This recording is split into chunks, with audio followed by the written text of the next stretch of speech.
every migrant has a kind of like a different journey. There's going to be a bunch of criminal groups and what they call narco coyotes along the way that are making money. But as soon as they hit Mexico, that's directly all to criminals, smugglers, all the different, migrant smuggling groups. You have like La Línea cartel out of Juarez, and they sometimes are connected with like bigger cartels like the Sinaloa and Jalisco. The one that was kind of the more interesting to me that I kind of more focused on was the Chinese, the moving of Chinese nationals by the thousands. So that became in our radar back in early 2023 out of the Rio Grande Valley in South Texas. So we hit the ground there, and speaking with Texas DPS, they're like, hey, Jorge, like the past month or two, we're seeing 1,000% spike of Chinese nationals entering illegally here. And they're like, we don't know why and everything. And then, so we started working close with Texas state troopers. And what we found out was that Chinese migrants were paying Mexican cartel. This doesn't count the money that they're paying South American groups, and I'll kind of explain that. Right. Chinese nationals are paying cartels $35,000 per head to be smuggled into the United States illegally. So essentially the Chinese, what we saw was they were getting the VIP treatment. So what I mean by that is you're not going to see Chinese migrants traveling through Mexico, like walking on the side of the road, staying in stash houses. They're through WhatsApp and other communication outlets like Signal. The cartels kind of break down, this is the flight you take, this is the hotel you take, and then they'll kind of organize their smuggling. So what the Chinese told us is they found a loophole through Ecuador. So Ecuador does not require a travel visa from Chinese nationals. So then what you'll have is you have Chinese nationals land in Ecuador, where then Ecuadorian gangs will then coordinate their travel to Neocoli, Colombia. The same thing. So Neocoli, Colombia actually had so many Chinese migrants, they actually set up hotels strictly for the Chinese. So then Ecuadorian gangs will then work with Colombian smugglers. They'll get them to Neocoli, Colombia. From Neocoli, Colombia, the Colombian smugglers will then get into Panama. And that's where they'll have to do the journey through the Darien Gap, but they'll be very, very protected by the narco coyotes.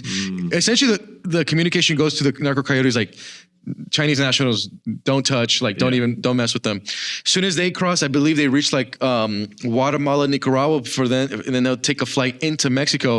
And then from there, they'll fly to Cabo. And the most popular route that we found for Chinese, we didn't know at my early reporting in Texas, but first we needed the breakdown of it.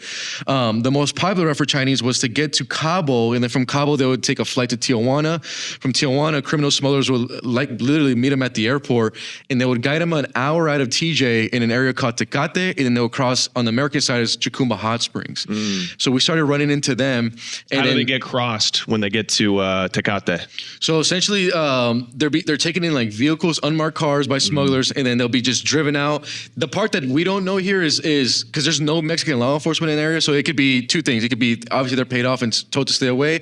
Other times too, Mexican law enforcement views these areas way too dangerous for them to even be standing out there. And these areas are controlled by like armed guys, literally like armed smugglers and motorcycles. I went to that area because I did an embedded operation. So we saw how like dangerous it is. And it was so dangerous that like for Mexican immigration to be out there, they had to be accompanied by Mexican army. Wow. So if we weren't with the army, we couldn't even be out there. Wow. So just kind of showing you how sketchy, and it's a desert, it's mountainous. Yeah, it's an area that's like now you're in their backyard. Where in TJ, you're in the law enforcement's backyard. And then what they'll do is they found open gaps on the border, and we have a bunch of our videos, and literally criminal smugglers will get up to the walls and just have the Chinese enter. And then what was interesting is all the Chinese, I don't know if this was ordered by Mexican smugglers or this is something that the Chinese already knew what to do, they would then destroy their identification on the Mexican side. So when they were encountered by Border Patrol, they didn't have any identification to show them. And it was this kind of remarkable scheme. And I got this through communication. I interviewed Chinese nationals one-on-one, and they broke everything down. They said, Ecuador is a loophole. And right there, it just starts to like, wow, like every nationality has like a different thing. Different price. Cuban nationals, Nicaragua doesn't require a travel visa from Cuban nationals. So then Cubans will fly to Nicaragua and then begin the journey from Nicaragua. And according to the Cubans I spoke with, the Cuban government knew that the Cubans flying to Nicaragua were never returning back to the island. So what they did is, and this is kind of a way of being like, kind of criminal smuggling is that they would charge the Cubans for a one-way flight to Nicaragua $6,000, knowing Who would in Cuba? the Cuban government. How would they do that? They basically would just had all the airlines ante up the prices. They'd be like, these nationals are not coming back. Yeah, so look at this one-way ticket. Yeah, in a way, like the way that the Cubans explained it to me was the Cubans viewed the Biden administration as a way for them to then profit also off the migrant. Without technically being criminal, like it's not the Cuban government technically being like, you got to take this route. They already knew that these Cubans are not coming back. So they did is they racketed up the prices. So according to Cuban nationals, what they told me personally, this is several, I mean, I've interviewed hundreds of every national, I've interviewed hundreds. They said anywhere from $4,000 to $6,000, they were being charged for a one-way flight. They would land in Nicaragua, and then when they would land in Nicaragua, almost like a joke, the Cuban airline would be like, enjoy your vacation, guys. We'll see you soon, knowing that they're making their way to the U.S. border. So then from there, same thing is now you have like a Nicaragua smuggling network, and their goal is to get them to Chiapas, Tapachula, right? Because as soon as they cross illegally there, now it's all on the cartels. And then the loophole there that we found that was involving Mexican government was migrants started to arrive. So for folks who don't know, like Tapachula is like the first Mexican border town that you reach as a migrant. So as soon as you cross from Guatemala, you know, you're in Tapachula. It's technically, because they entered illegally through Mexico, they're not allowed to legally travel through the country to go to the U.S. border. So what the Mexican government did is they issued, you know, I'm doing this, but they issued humanitarian visas to the migrants. So basically the Mexican government found a scheme of saying, hey, they don't have any like they can't legally travel through Mexico because they're legally in Mexico. So what we're going to do is we're going to issue them a humanitarian visa, which gives them legal status from like 20 days to a month, knowing that by giving them that legal status, they were going to head to the U.S. border. So in a way, the government kind of played a role too in kind of facilitating the massive amount of legal immigration that we saw under Biden. So every nationality kind of had like a different scheme.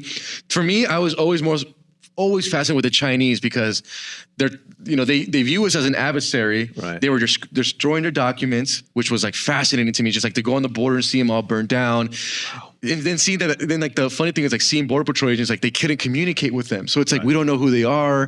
We don't know if we could buy the story. And then we let them in by the thousands into the United States. And were they let in the asylum way, you think? Yes. Okay. Bro. So they lined up and they just, and if you're a border patrol guy and you got 1,000 of these Chinese dudes, you're like, just go. Get out of here. Get out of here. I got bigger problems. And the funny thing is, like, you know, when you're on the border, it's like, you know, you run into Venezuelans and these other nationalities. They look like they did a long trek. Like their clothes are beat up. They need water. You feel bad for them. The Chinese guys were arriving in like super clean clothes, had like Versace suitcases. They're ready to go. Yeah. Well, one guy was like in a Gucci jacket, like untouched. Well, I always wondered, like, okay, if you count the 35,000 that you pay the cartel, but plus the plane tickets, plus other fees, plus you're paying people, you got to pay the narco coyotes along the route. You're spending 50 G's to get here. Why don't they just fly here and just overstay their visas? That's a bit, I mean, we don't know if there's, like they said, this is not, I don't know if this is for a fact, but we don't know if they have some type of criminal intention that the government of China was involved, because also the government of China allowed this many citizens to leave. We don't know why they wouldn't apply for a visa here in the U.S. and you know, that whole process. But I think for them, the fastest way was the Ecuadorian loophole. And that kind of exposed a lot. And then obviously all these narco coyotes along the way, they were making so much money with the Chinese. The Chinese were never like literally assaulted, touched. I've never interviewed a Chinese and they were like, the cartel kidnapped me and they put me in a like that was never the story. That was like, these guys are great. They're so nice. They were like, this was great. They told us like a travel agency. We're like, what hotels to stay at, what hotels. Like I said, the common route that we found is that they would get to Cabo. So I'm pretty sure if one of your viewers listens to this, go to Cabo right now. I'm sure you'll see a bunch of Chinese nationals. And they'll get to Tijuana. Tijuana has also been like a big hub for the Chinese. If you go to like the red light district, you'll see it. But like I just entered TJ 2 weeks ago on foot to the port of entry. And for the first time ever, it's always normal when you go through a port of entry and then they have obviously the signs in Spanish and then English, right, for Americans. Now they have a whole section for Chinese. So I remember I was with Danny Mullen and I was like, Danny, check this out. Because Danny didn't believe me about the Chinese. I'm like, told you. And then we went into TJ and he was like, dude, I'm like, I told you, they're everywhere. And I think Tijuana, like I was reading their local news, like they just opened up like more flights from like Beijing to TJ directly. Wow. So there's a coordination there as well.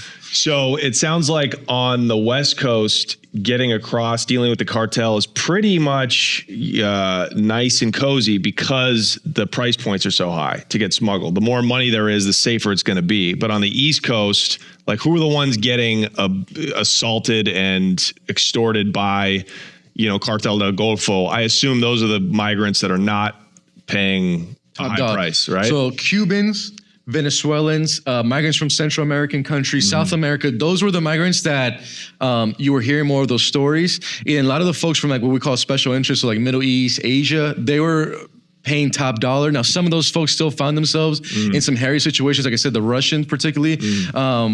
I was just kind of shocked that they were getting like assaulted and kind of kidnapped out of Reynosa. So it just it also kind of go through like which smuggling route. It's fascinating. The other connection that we started to find was like what do a lot of these folks end up doing in the U.S., right? So then I remember hitting the I was in the border 2023 in South Texas. I run into Congressman Mike Garcia. And I'm speaking with the congressman, and I said he's out of California. He's from my hometown where I am in Palmdale. He represents that district. So I said, Congressman, like, what is a lawmaker from Southern California doing in South Texas? Like, why? Yeah. And he goes, well, Jorge, what's happening in the border is like impacting my community. And I'm like, what do you mean? He's like, in the deserts, they call it Antelope Valley. That's literally my hometown. He's like, in the Antelope Valley, we're having an issue where Mexican cartels are setting up illegal marijuana operations, and they're bringing in their labor workforce from these migrants, but they're doing it indentured servants. So a lot of like the migrants, like Mexican, Central Americans, that they were crossing illegally, also undetected. These are technically what would be called a getaway. He says they're putting them in debt. Like a lot of these guys can't pay the smuggling fee of like $6,000, whatever right. They want to charge them. He's like, so they have to work on these illegal marijuana operations to pay that debt off. And when he said that, I'm like, this is BS. Like, I don't believe it. So the congressman is like, there's actually, Jorge's like, next month there's 2 town halls. One was in Acton, California, and the other one was in Lancaster. He's like, you should go to these town halls and just let me know what you think. So I said, okay. So I called my boss, says, hey, can I go to these town halls in Cali? Yeah, no problem. So I go to the town halls, and I'm like, there's no way this is happening like on American soil, like the way that he says it is. So I go to one in Lancaster, jaw hits the floor. There was like over 200 farmers. These are American farmers in the United States, and all their stories were similar. Hey, I'm living in the middle of nowhere in Acton. I love my life. I got my horses, farmers, and then all of a sudden, these past few months, we're seeing armed Mexican males patrolling the deserts. They're now buying property, and they're setting up marijuana fields, and they're operating like without impunity. And the thing is, in those deserts in Southern California, if you call local law enforcement, it's going to take them like minimum 2 hours to get to you, minimum. So it's really like a land with no laws out there. And they were all like, hey, like first they kind of were out there and like we're not messing with Americans. They were like setting up their weed farms. But obviously, like if you're American out there, like you get curious. So a lot of folks started hiking near the area. Some folks started taking pictures like what's happening in our neighborhood. And that's where things got violent. So the homicide rate in the desert went up. They started to shoot at Americans. Marijuana needs water. So a lot of these Mexican nationals, these cartel guys were tapping into Americans' water systems and illegally draining their water and then bringing that water back. We interviewed one of the like a American farmer that like he said he woke up in the middle of the night and found like these Honduran teenagers stealing his water, and then that led him to a marijuana field that was controlled by Mexican nationals. But when I went to these town halls, like I couldn't believe the stories. Like it was crazy stuff, like water stealing, shootings, homicides, and these cartel guys would actively threaten Americans. Like go up to their face and be like, leave or whatever. We'll shoot. Some of them have already been shot at. They already knew someone who was killed, and I just couldn't believe it. And they were basically, you had all these farmers complaining to LA County Sheriff to do something. And these migrants are the ones that are basically forced to just live there, live on site, probably in horrible conditions. Horrible. So then I go to the second one in Acton, and the one in Acton, so many people went to it, they couldn't fit everyone in the town hall meeting, and then all the stories were the same, and I'm like, there's no way this is operating on American soil. So then that's when I was at the Daily Caller. I called my boss and said, if you guys allow me, I would like to do an investigative documentary, and I could break this whole thing. And then I looked at local news coverage, and it was like very basic. It would be like a local reporter, and they'd be like in a helicopter flying over these marijuana fields, and they'd be like, oh, look, it's an illegal marijuana operation. So for us, we're like, we're going to take it to the next level. So we went out there, we started interviewing a bunch of residents and just started collecting all the stories. We interviewed one family where one of their neighbors was killed, like shot in the head in his red truck, and they left the body out there. The cartel members took pictures of it and basically went around that neighborhood and was like, if you keep patrolling our fields, this is the result that's going to happen to you. So we started documenting those stories. We then my buddy Eric out of San Diego came to Palmdale and like was living with me because we hired him as a drone guy. So what we did is, instead of going up in a helicopter in the middle of the day and then we ran these operations at night, is we would go up to, these are armed cartel grows in the middle of the desert. I'm talking about like long gun guys, face covered. And the migrants who are forced there are living in like the worst stash houses, up to 100 degrees, like no air conditioning, probably no food. And we started flying drones on their operations and then collecting data. We were the first journalists to actually collect legit info on how these operations operate. So we started tracking the water trucks and how the water trucks would go in the middle of the night, steal a bunch of water from farmers, bring them back to the grow. And so we started documenting it. And I told my buddy, I'm like, hey, I think we should go out there at night. Because one of the residents was like, hey, if you come out here at night, because there's nothing out here. He's like, these weed farms glow. He's like, oh, the lighting. He's like, you guys should come out in the middle of the night. So it'd be like 11 p.m. I get in my little Honda Civic, and me and my guy and also my producer Sagnik, who worked on documentary, we would go out there, fly him in the middle of the night, and just started collecting all this data and great footage of like guys walking around, long arms, weed, the water tapping, all this stuff. The amount of generators they've used in those deserts. That's a huge red flag.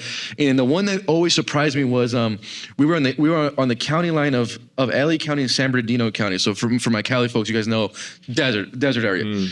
We ran into an illegal marijuana operation out there. The residents were also great in this document. Like they told us where to go. So we ran into an illegal weed operation that was at least like 8 acres big, and they were running over 300 greenhouses. This is illegally operated, and it was massive. And then I kind of make a joke to my buddy. I was like, and I said this when I went to promote the documentary. I said the marijuana operation was so sophisticated and large in the middle of the desert, you would have thought Jeff Bezos and Amazon were running it. And the thing is, so we were out there, same thing. We're running the drone and doing our collecting of the data for this documentary, and we fly the drone back, and I'm driving on this dirt road because we're in the middle of nowhere. Like there's no law enforcement. We're like out in the deserts in the boonies, and we're leaving, and then we look straight ahead, and my buddy goes, and because from afar, according to him, it looked like some type of airplane or helicopter. So my buddy goes like, hey man, that little helicopter is flying extremely low.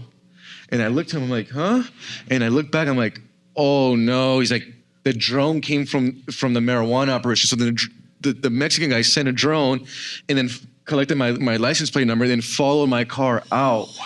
And then they have counter surveillance. They have their own drones. So then they documented that we were there, and then we went to another marijuana farm immediately after, and then kind of, we're out there collecting footage. One of the armed Mexican guys sees us, jumps in his pickup, and chases us in the desert. So I'm in this Honda Civic with like my producer, who's like a little Indian guy, and then my drone guy. And we were basically getting chased by this armed cartel grower in the middle of the deserts in LA County.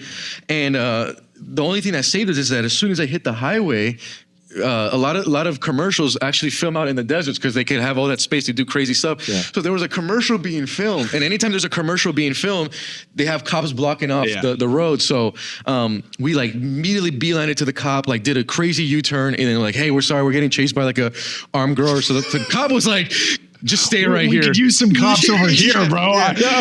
So, wow. So he was like, stay here, and then kind of long story short is that marijuana operation that the Mexican cartels are running in the deserts were directly also connected to the issue of the border because their labor force was coming from there. Now, did the really quick, feds? Johnny, because I don't want to interrupt, but just want to hit this part.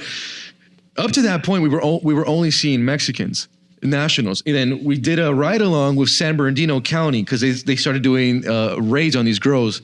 Every raid that we hit with San Bernardino County, all Chinese national controlled. So according to San Bernardino, they're like, hey, LA County is going to be 90% Mexican cartel, and San Bernardino is now being run by Chinese organized crime. And so the Chinese, same thing. They saw what the Mexicans were doing and said, wait a minute, we could bring our own. Because like when we were at the Chinese national grows, they weren't bringing in like Salvadorians. Right. They were bringing Chinese nationals. Yeah. So the same thing. Chinese nationals were being brought in, undocumented, forced to work on these grows to pay off their smuggling debt. And they were all in the deserts of Southern California as well, rivaling the Mexican cartels. Wow. Then I started working with John Norris, who was the former, he used to work at Cal Fishing Game in Northern Cal. He started busting marijuana grows. Wow. We bring in John Norris, and according to like his investigative stuff, he said, hey, there's some agreements where the Mexicans are not gonna let the Chinese operate in the marijuana black market industry. And in exchange, the Mexicans are to get the chemical precursors needed to make fentanyl. And that led us, I know I'm rambling, but there's a lot of connections that I want to hit. Great. And then, so we were absolutely shocked. So we dropped the documentary, and I get a call like 2 months later from a former law enforcement guy in Northern Cal. So he goes, hey, Jorge, saw your doc, great job, yada, yada. He said, hey, man, I saw in your documentary, you said that like LA County and San Bernardino, between the two counties, there's 1,400 illegal ops being run by Mexicans and Chinese. He says, I'm in Siskiyou County. There's 5,000 of them. I'm like, what? He's like, we're having a huge issue with Hmongs moving in from Minnesota, and then it wrapped in the same thing. So we go up to Northern California, and there we didn't see Mexicans. It was Hmongs and Chinese that were operating the grow. So it kind of correlated what John Norris told us about this agreement. Same thing. We did another investigative documentary and put it out. Great. One of the residents that we interviewed in the SoCal deserts, because the thing is, what folks don't understand is the violence gets so bad that these folks obviously are pushed out of their neighborhood. The other scheme is that the Mexican nationals or cartels go up to these Americans and say, hey, you know how things are going. You don't like how this is looking.